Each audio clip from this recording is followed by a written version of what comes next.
the Apache Sitgreaves National Forest, Arizona. November 5th, 1975. 22-year-old forestry worker Travis Walton is driving home after sundown with a group of coworkers when suddenly a strange light appears in the sky. I noticed some little glimmers of light coming through the trees, and the light seemed to be coming from higher than where ground level would be. It was only when we got to where this light was crossing the road that we had an unobstructed view of the craft. It was a clearly visible, clearly defined metallic object, a disc hovering there, outlined against the sky. I threw open the door, thinking I'd get a closer look before it took off. As I got closer to it, the sound it was making, it was a sound you both heard and felt. And the crew said they could feel the vibration in the truck. They said it seemed like something was about to happen. And it was.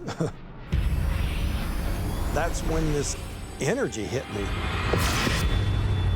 The crew said that it was like I'd stepped on a landmine, like an explosion so violent that they thought it had killed me. When this beam of energy hit me, I felt like a physical blow, but with a sort of a tingling, sort of an electric shock sort of feeling at the same time. I don't know whether I came to soon after I was taken aboard, but I knew I was on some kind of an elevated gurney or operating table. I was looking straight into the face of this creature, and I just flipped out.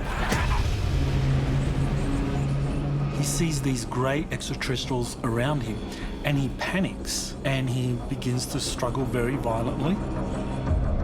And so those grey extraterrestrials leave that room, and then shortly afterwards, you have two human-looking extraterrestrials walking in.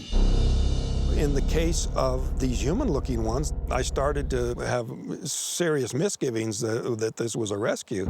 And that's when they put this mask over my face, and I just blacked out real quickly. Now, the suspicion here was that actually these weren't different aliens. These were the same aliens, but they were capable of shape-shifting into something else, specifically to calm him down. Travis Walton's story has become one of the most famous alien abduction cases ever reported, and was even adapted into a movie in 1993. But if true, was he abducted by beings that are able to shapeshift and mimic humans? While Travis Walton's account is extraordinary, it is not entirely unique. There are many stories of these abductees who see these non-human looking extraterrestrials, these greys, who then are replaced by beings that look human. And this seems to be extraterrestrials using this shape-shifting ability to make it look as though human extraterrestrials are there. In 2013, public policy polling released data that showed 12 million Americans believe that shape-shifting beings live amongst us. One of the most intriguing conspiracies today is that of the shape-shifting aliens. The idea that perhaps there is a class of entities on our world today that is able to represent itself as humans at will. These extraterrestrials that are hidden from the rest of the normal human society around them. There is a theory that there are aliens among us, aliens in human form. That there's an advanced guard, a fifth column, call it what you like, but the idea that perhaps as a prelude to a full-scale alien invasion, they infiltrate, they get their people into positions of power, and one could be walking right past you and you wouldn't know. People think of disclosure as being the archetypal landing on the White House lawn, spaceships in the sky. What if it's actually not that? What if aliens are already here?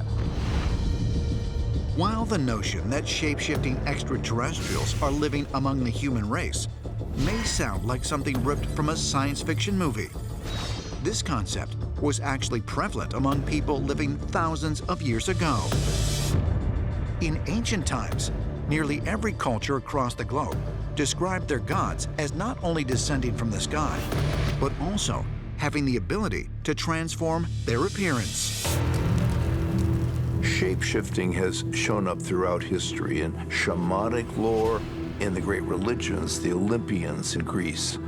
The Hindu gods would change shape, the Egyptian gods. There's something about this idea that particularly the gods can change you to another person or become an animal. These stories are not just here to entertain us, they are here to make sense of our relationship to the world and to the gods. And that is not a world that we have a lot of control over. And that ultimately is a terrifying thing, because when they come down to our world, in whatever shape they take, we are subject to the whims of the gods.